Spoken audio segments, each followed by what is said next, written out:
the truth, if you actually, you read about Muhammad's pedophilia in the Quran, which I don't think is actually true. I think it's reports outside of the Quran.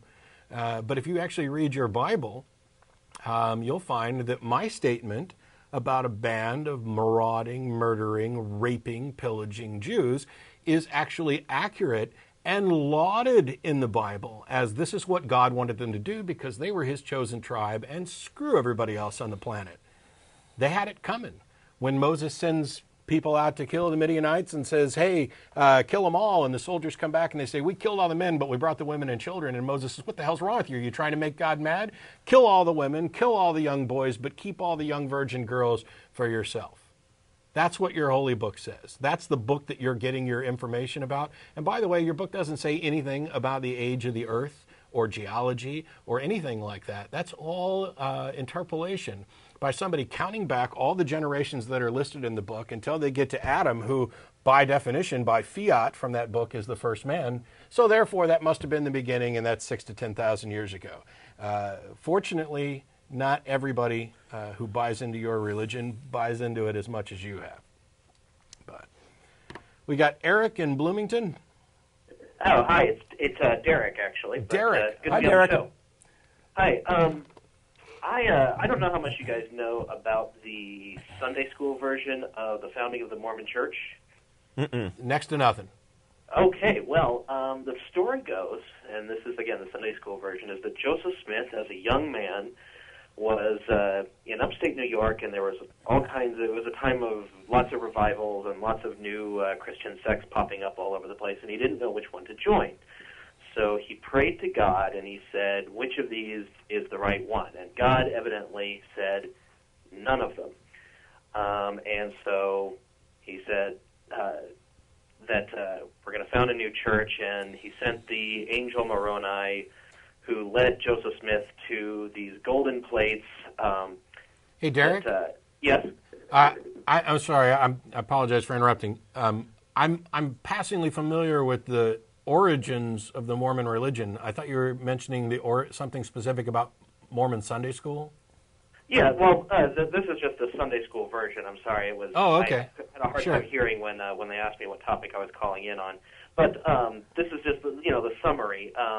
Golden plates. But what I took away from this, and I think was probably unintentional, is that when God told Joseph Smith Jr. that none of these churches are godly, the lesson that I took from this is religions are not necessarily having a lock-on truth. And I think that's probably not what they meant. They probably meant for me to believe that the church was, we've got it right now. But, pretty much from minute one, I'm like, we've got this Book of Mormon that's, this thick, and on golden plates it'd be the size of a small truck. And where did they go? So, needless to say, I fell away That's from a brilliant point that I've pretty never quick. heard anybody else make. Say again? That's actually a brilliant point that I've never heard anybody else make. Okay, well, yeah.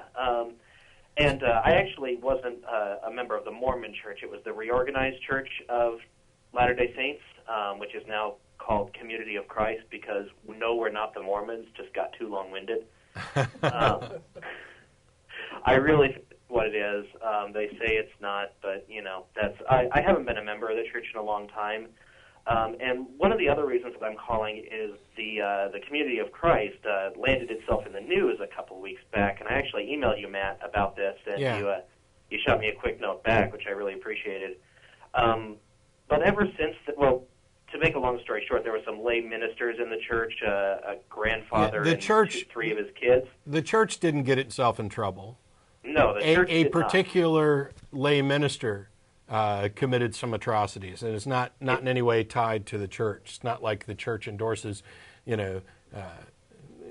killing people and burying them in your backyard. No. And I'm not calling in to defend them. What I'm calling in about is this: I've got this cognitive dissonance going on because I left the church like 10 years ago, and I've never looked back, but I never really had any bad experiences going out of it, and so when these allegations come up, I found myself like uncommonly defensive. And I didn't know what to make of that. And I just wanted to call in and get your take on it because, I have a hard time thinking about it because, on the other hand, I don't know of any other scandals. I mean, I know of no teaching from the church that would lead to that.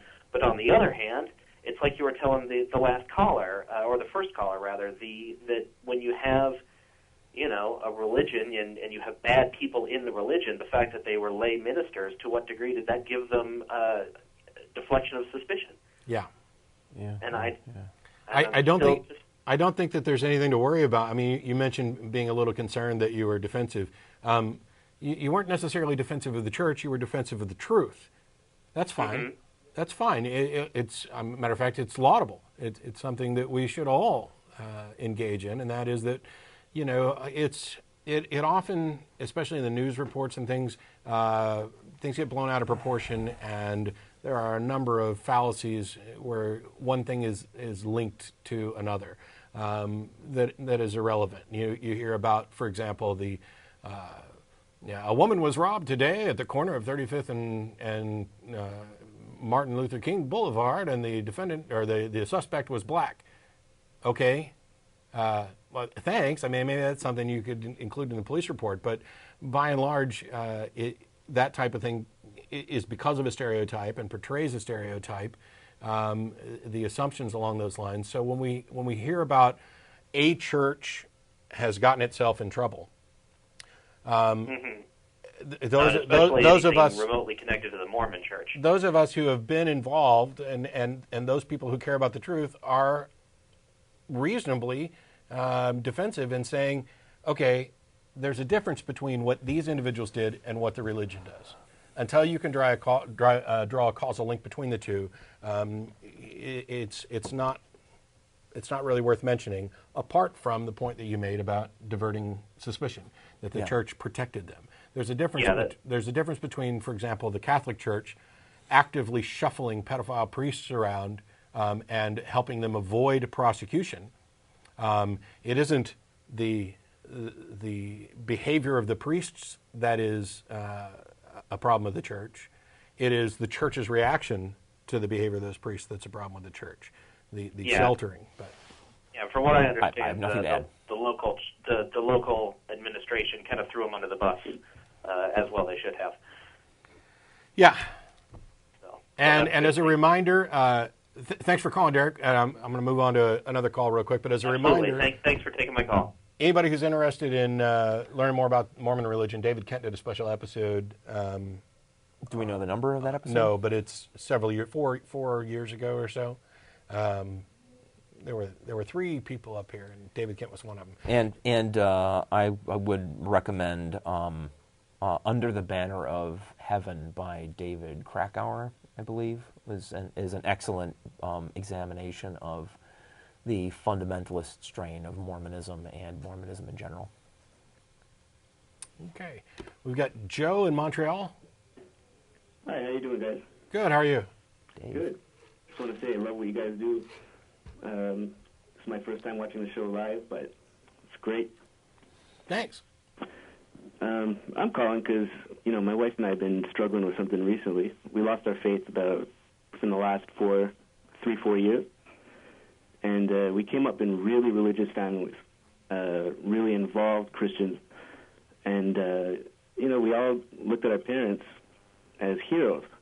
And now, that perception of them is crumbling because we don't believe in anything that they're involved in, really. Yeah. And it's a painful thing to struggle with. And I just wondered if you guys have experienced anything like that. Anything you have to say to that? Yeah, my parents, I grew up in a family that attended a Methodist church. My parents met as missionaries, in fact, in Cuba before Castro, have always been very religious. And once my brothers and I were grown and out of the house, they went back to seminary and became ministers. And it was shortly after that I realized that I was an atheist, which, of course, has made it difficult to deal with what Mom and Dad had started doing. And I've tried to console myself that their intentions are good. And I think that that's fair. they really believe this stuff, and they really think that they're doing some good by promoting it. They're not, but they mean to, and their good intentions are not just limited to doing the religious stuff. They're nice people in general.